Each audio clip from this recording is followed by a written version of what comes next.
On est le 17 mars.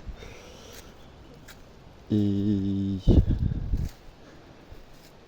donc là j'ai pris un deuxième abricotier, puisque l'abricotier polonais, il est mort à l'entrée là de la caisse rouge. Il a eu trop froid. Et puis la caisse, le problème c'est que les racines ne communiquent pas tout de suite avec la terre. Donc ça l'a pas beaucoup aidé d'être dans une caisse au départ. Et parce que le nom est polonais, ça veut pas dire qu'il est pas sensible au froid. En fait, c'est parce que c'était un Polonais qui avait découvert ou qui aimait bien cet abricotier, mais il est de culture française au départ, je crois. Mais pas du tout de Pologne. Donc lui, la racine, c'est pas la peine. Je pense qu'elle est complètement morte, parce que de toute façon, il n'y a même pas eu de pouce depuis plus d'un an qu'il est mort. Au printemps, s'il n'y a pas de pouce autour du pied qui repousse, en plus il est greffé, donc la greffe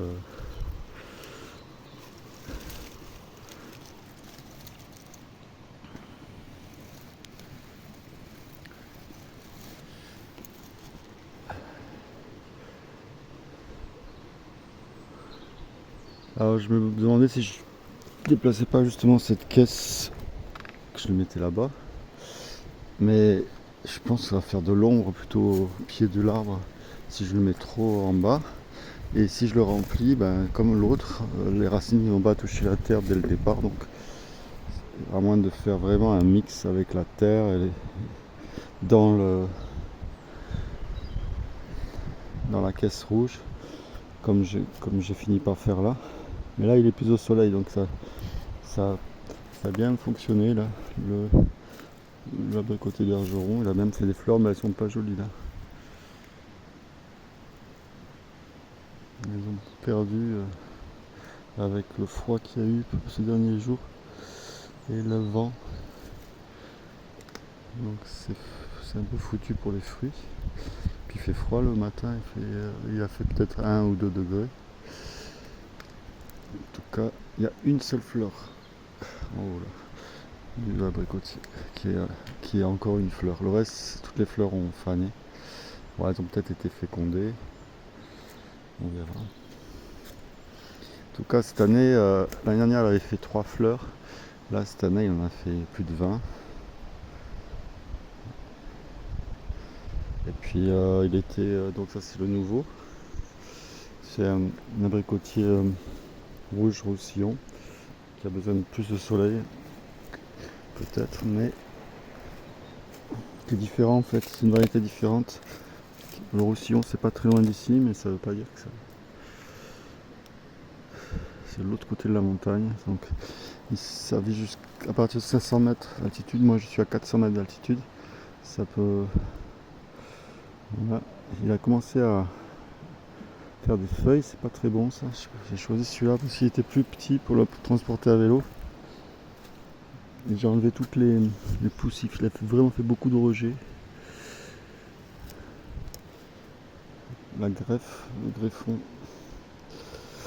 Il y a même des bourgeons sur le greffon qui n'arrêtent pas. On va contrôler ça souvent. Mais bon, après, il a quand même de bons bourgeons verts.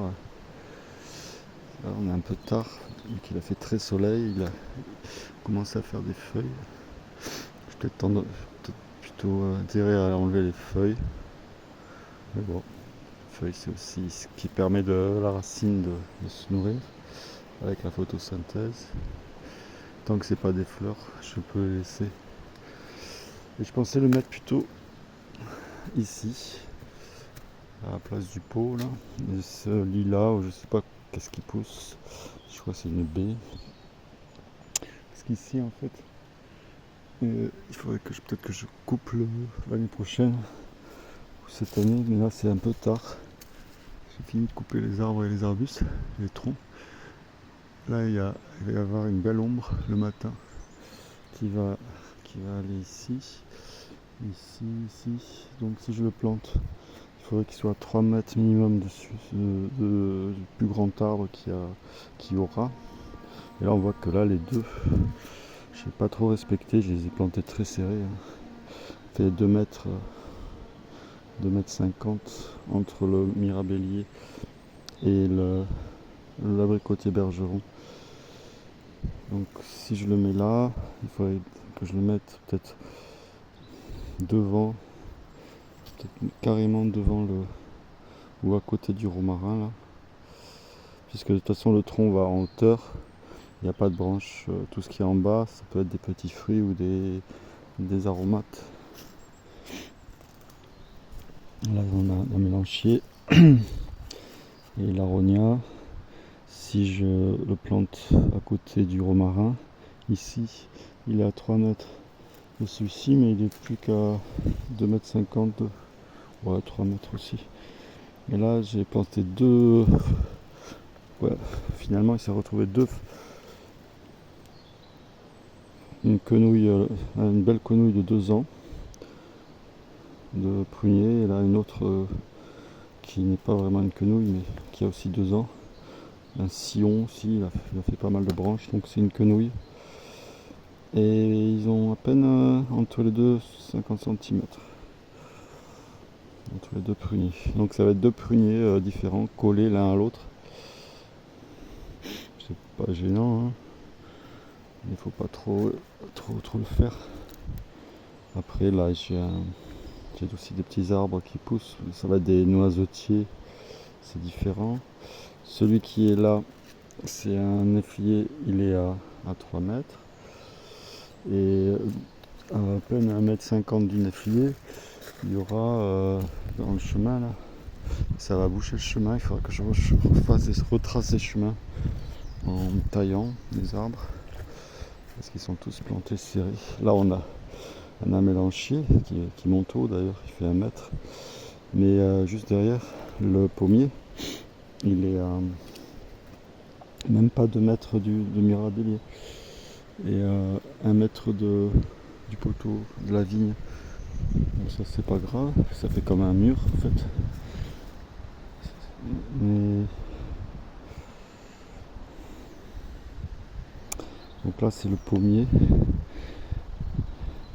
Contrairement à l'autre pommier qui est dans la même situation, il reçoit beaucoup de soleil celui-ci. Et il a que des petits fruits à côté de lui, ça c'est un cola artémisia, donc ça fait 1,50 m grand maximum de hauteur. Le tronc lui fera 1,50 m plus jusqu'à 2 mètres, il y aura des branches pour ramasser les fruits, donc il peut aller jusqu'à 3 mètres de haut. Il faut que je vois dans le futur en fait maintenant, avant de planter. Donc dans le futur, si je reprends les arbres, on a à l'entrée 2 poiriers qui vont faire 3 mètres, 3-4 mètres. Donc ça, il faut que je peux commencer à le couper. Tout ce qui est l'année prochaine. Tout ce qui est laurier pour laisser le poirier grandir, même s'il est à l'ombre d'un acacia qui a poussé au pied, à moins de 2 mètres d'ailleurs. On voit là un très vieux châtaignier et des acacias qui sont à moins de 2 mètres, qui poussent mais qui meurent d'ailleurs. Il va y avoir des concurrences de racines. Il tombe les acacias sur mon jardin là, celui-là il est toujours en vie parce que les racines prennent l'eau directement dans le ruisseau. Là le poirier, donc j'en viens au poirier conférence. S'il fait maximum, il ne faudra pas qu'il fasse plus de 3 mètres pour pouvoir avec un petit escabeau chercher les poires le plus haut possible. Mais il y a quand même des branches là-haut de l'acacia et de châtaignier. Le soleil arrive par là, donc c'est pas trop gênant. Il reçoit le soleil du sud, comme ça. Le sud est par là. Quoi, le soleil se couche à l'ouest, donc le sud est plutôt là. Ouais. par là. Il est plutôt situé à l'ouest. En fait, tous les arbres sont situés à l'ouest. Ce qui est bizarre, c'est ce cornouiller qui, si je l'avais laissé pousser, il ferait déjà 2,50 m. Il est vraiment très. Il a pris beaucoup d'énergie.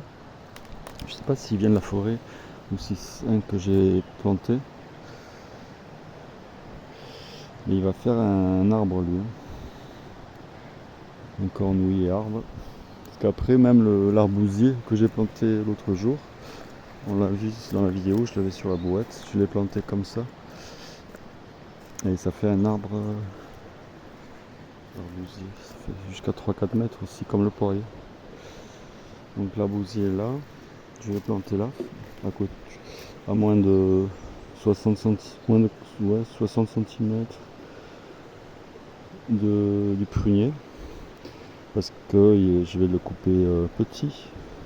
Parce que là le soleil arrive par là, il fera des fruits, s'il fait des arbouses, il fera des fruits par là. De toute façon ça fait moins de fruits intéressants que le prunier normalement. Donc ça c'est le prunier Ketch, il fait déjà 2,50 m avec la cime. Là, lui il va pouvoir grandir, faire des Ketch. Et puis l'arbousier sera à l'ombre, mais comme le tronc je vais le laisser pousser. Déjà le tronc, les branches qui sont en bas là, elles font plus de bourgeons. Cette branche, je pourrais la couper. Elle est toute sèche, pratiquement. Donc là ça monte de 50 cm, 40 cm le tronc. Bon, après c'est pas un tronc très haut. En fait une des deux branches là va devenir le tronc. Et elles font des bourgeons.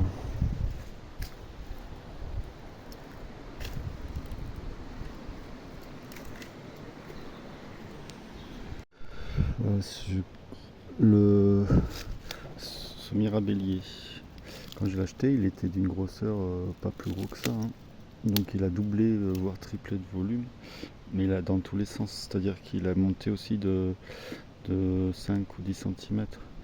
Donc si chaque année, en plus ça va être de façon exponentielle, le tronc gagne des centimètres, quand il sera prêt dans 3-4 ans,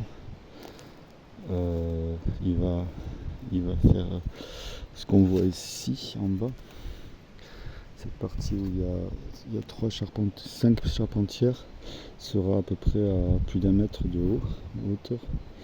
Par contre, il faut que les branches soient bien le plus horizontales possible. Il faudra le retailler pour que ces branches qui sont trop verticales ne prennent pas toute la sève pour faire des feuilles en hauteur.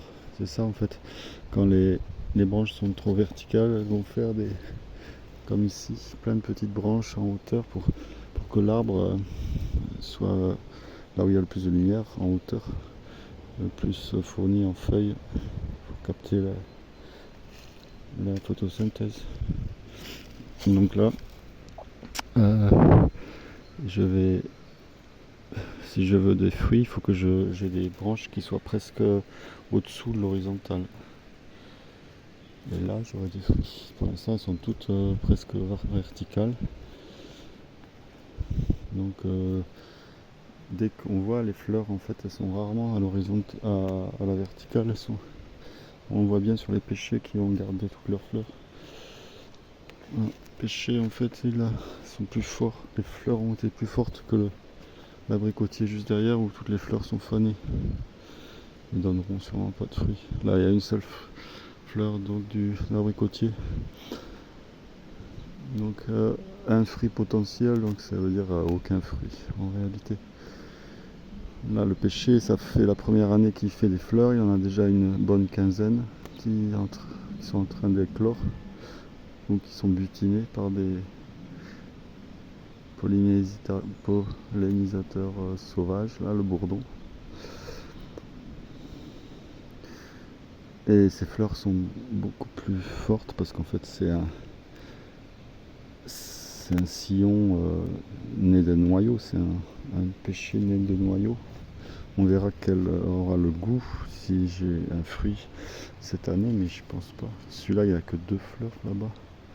Ça, c'est le seul pêcher qui fait des fleurs. Donc il n'y a pas beaucoup de pollinisation qui va se faire pour donner des fruits entre les 2 pêchers.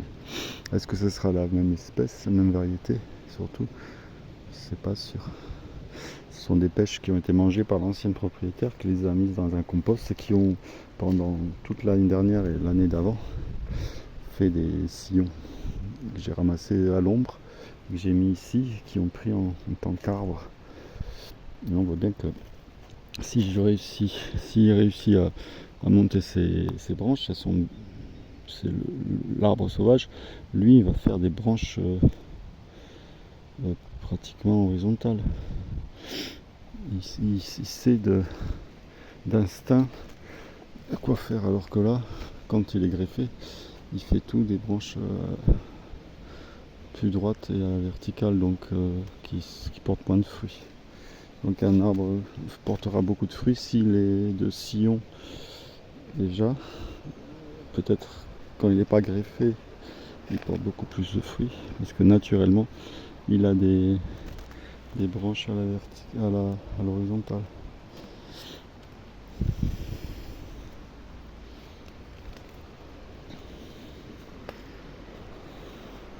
Voilà, ce jardin est complètement rempli d'arbres. Quand ils vont pousser, ils vont se gêner. Il va falloir, ce sera assez amusant parce que ça va être une vraie forêt nourricière avec une cinquantaine d'espèces, de variétés différentes entre les petits fruits, les fruits moyens comme le feijoa et l'arbousier ou les grands arbres qui vont faire 4-5 mètres comme les pruniers, les abricotiers, les poiriers à l'entrée là-bas. Dans ce jardin en particulier où il y a le plus de soleil, je pense que c'est là où il y aura tous les fruits, pratiquement tous les fruits. Dans l'autre jardin, je ne vais pas laisser tomber, mais déjà dans l'autre jardin j'ai planté moins de sillons, moins de mi-tiges.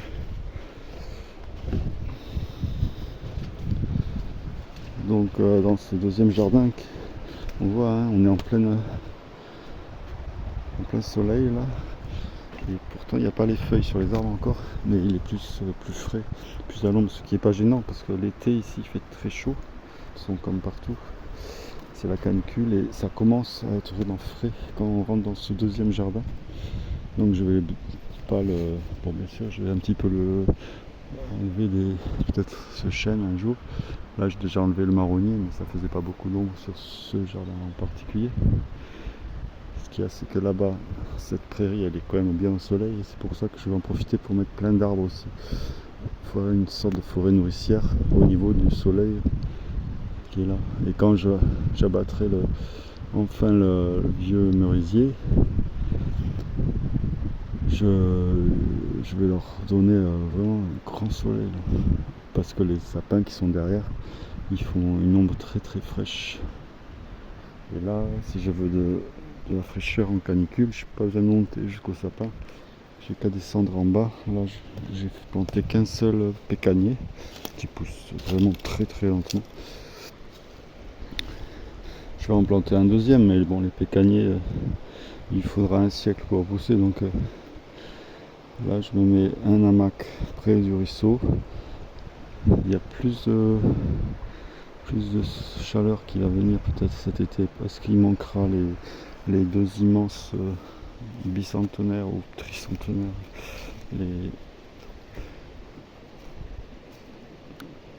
les chênes qui sont tombés avec le vent cet hiver. On peut aller les voir rapidement, mais c'est dans la forêt à côté.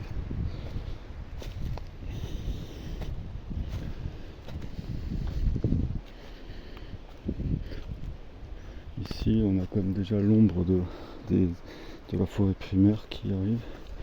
Donc là il n'y aura pas de forêt de nourricière. Elle s'arrête à peu près à cette limite. C'est à partir de là. Bien que là j'ai planté un poirier. Il faudra que je dégage bien pour espérer. Il y a un mûrier ici et ici. Poirier ici, mûrier là-bas. Mais bon, il n'y a pas de soleil. Ils sont encore dans l'ombre de. Ils auront peut-être un peu de soleil l'été. Donc là on entre. C'est le bois que j'ai fait. J'ai déjà bien dégagé toute cette partie-là. Il y a 2 ans. Et l'année dernière. Et on arrive dans la forêt primaire à côté. Il y a un fil qui délimite mon terrain. J'y vais très rarement. Je vais montrer en vidéo les dégâts sur les arbres. Déjà il y a plein qui sont tombés. On voit bien. Il y en a beaucoup qui sont tombés depuis longtemps, même plusieurs années. Par exemple, là, une énorme branche qui a 2-3 ans. Celle-là, elle a peut-être 5 ans. Elle est carrément pourrie.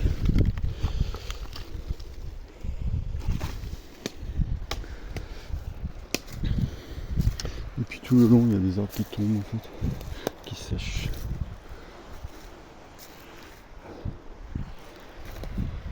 Je vais passer sous ce grand arbre qui est tombé, je sais pas quand. Voilà, maison. Avec la fenêtre.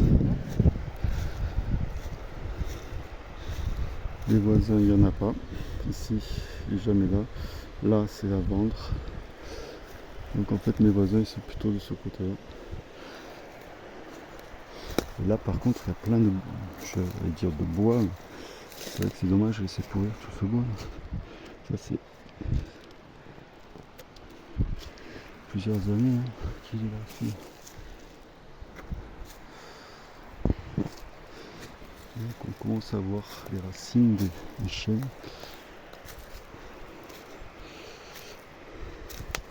On voit bien là, la maison elle est là. Et on voit bien qu'elle est construite contre un rocher. Qui a été coupé d'ailleurs, je pense, pour construire la maison. Et voilà une grosse racine des 2 chênes géants qui sont tombés il y a quelques semaines. Il y a encore un arbre qui est tombé.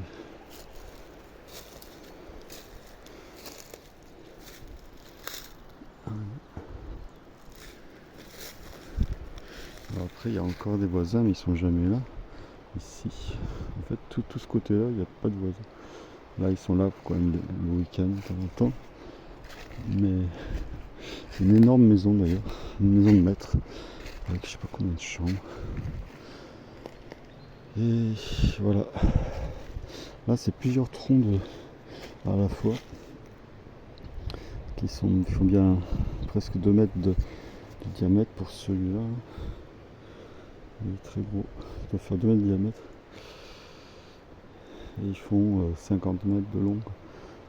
Ils traversent presque jusqu'à la maison. Là-bas.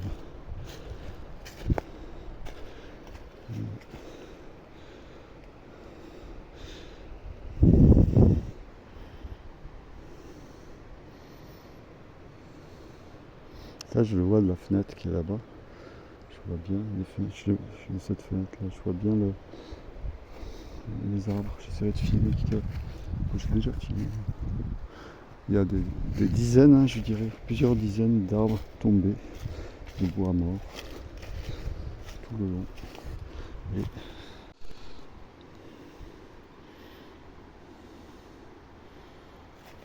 je sais pas si ça a filmé. Voilà les chênes qu'on a. Et tous les arbres qui sont tombés dans le jardin. J'ai donc surtout des pommiers. 1, 2 et la quenouille là, qui a 2 ans de pépins. J'ai déjà montré dans d'autres vidéos. C'est une quenouille parce qu'elle a plein de petites branches sur un sillon. Le sillon il a 1 an en général et la quenouille elle a 2 ans. Donc c'est un pommier à 1,20 m de l'autre pommier. Bon. Il faudrait que j'en plante un autre là. J'ai pas voulu prendre lui parce que il se plaît bien là, j'ai pas envie de l'embêter. Ça fera un grand pommier ici, un grand pommier là, et peut-être si le pommier gala qui a là, que j'ai mis là, le tout premier contre le mur, pensant que ça allait le chauffer, mais en fait il a l'ombre le matin du soleil qui est par là, donc il a beaucoup moins de lumière et il pousse moins vite. C'est une quenouille aussi, mais une quenouille de 3 ans. C'est un pommier gala, un des premiers que j'ai planté. Il fait des bourgeons, mais comme celui-là il fait déjà des feuilles, le pommier Melrose fait déjà des feuilles, le pommier gala lui il en met toujours des petits bourgeons tout fermés parce qu'il manque de lumière, alors que celui-là il est quand même en plein soleil.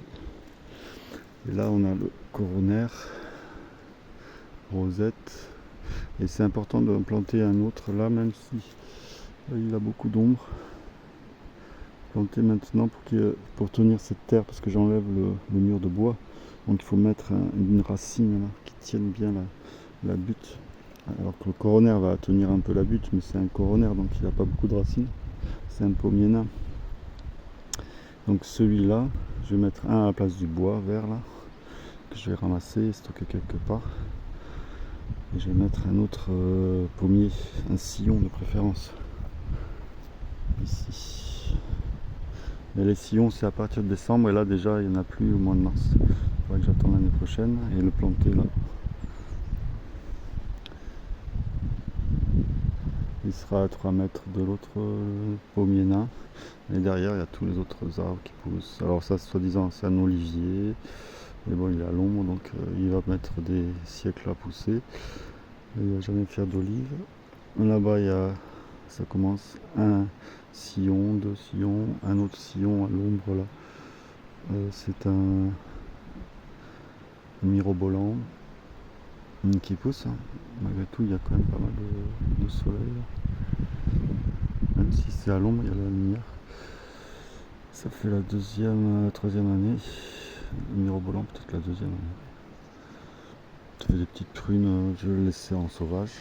Ça fait des petites prunes rondes, pas mauvaises. Ou alors il faudra greffer dessus. Donc ce deuxième jardin en fait il est consacré au pommier.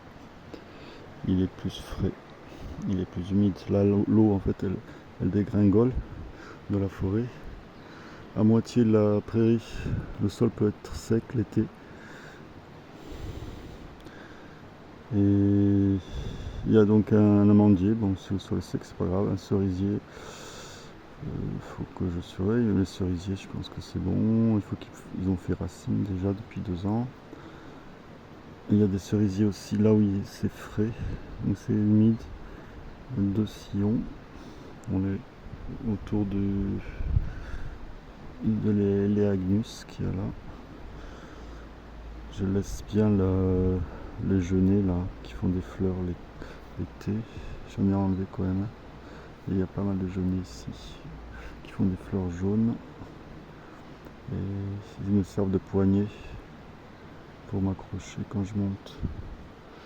Et donc après toute la forêt, en hauteur là, elle est plessée, un peu coupée, il y a du bois mort à ramasser. Le sol est en pente et il est sec l'été parce qu'en fait toute l'eau redescend ici. Ici c'est humide, même en pleine canicule, ça reste humide. Donc si je mets un pommier là, il aura toujours les pieds humides, ce qui est bon pour les pommiers. Et la fraîcheur du ruisseau, c'est tout bon.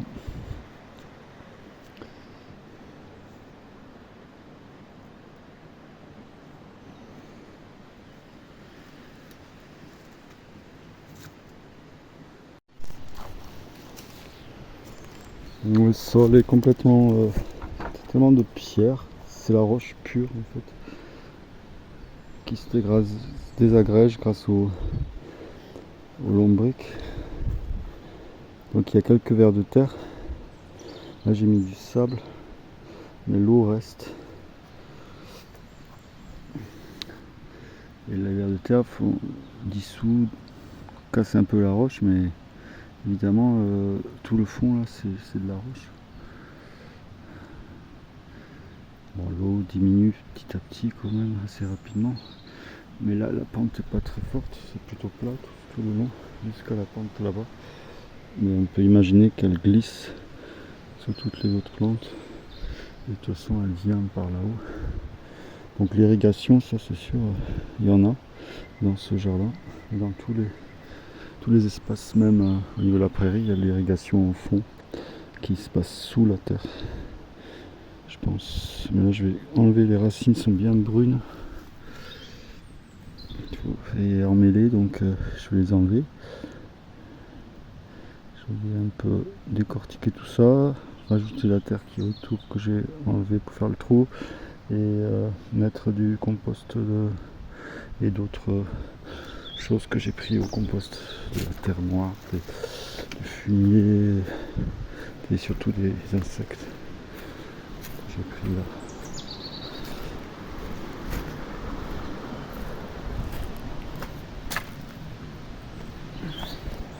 Tous les stades du compost, juste les insectes pour faire de la bonne terre. C'était temps de le planter celui-là, donc il sera là à 3 mètres de l'autre abricotier. Abricotier rouge de Roussillon.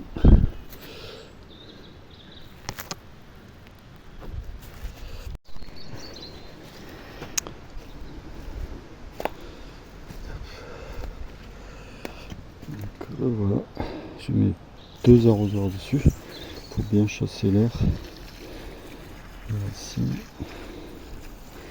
J'ai mis du sort d'herbes déracinées qui vont faire du paillage. Ici par-dessus. Une pierre pour bien bloquer, parce qu'en fait il y a 2 endroits. Ici il y a le tronc qui fait comme ça. En fait le tronc de la... Je sais pas si c'était une bouture au départ, mais elle fait aussi des branches. Elle faisait des branches souterraines et plein de petites pousses. Donc j'essaie de les étouffer. Il faudra les surveiller. Et là il y avait des branches là, des petites branches là. Mais c'est même des grosses branches à partir de la base. Une espèce de pied là. C'était pas vraiment un arbuste, mais une bouture de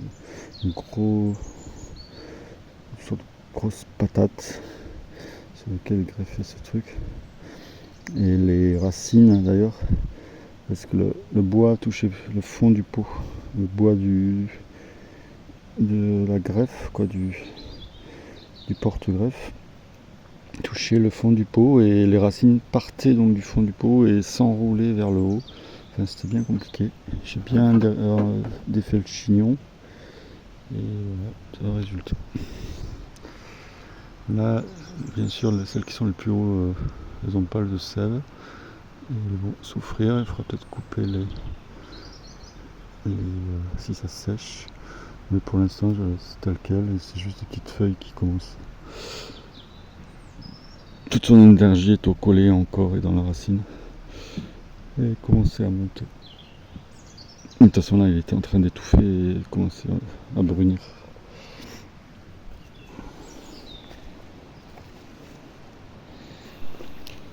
C'est donc l'abricotier rouge de Roussillon, planté aujourd'hui, 17 mars 2026.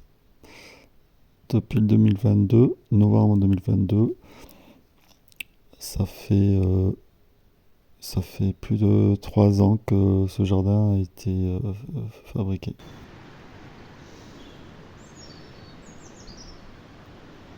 Ça va aussi, les racines de l'arbre de ce pêcher aussi, cet abricotier, vont retenir un peu la terre,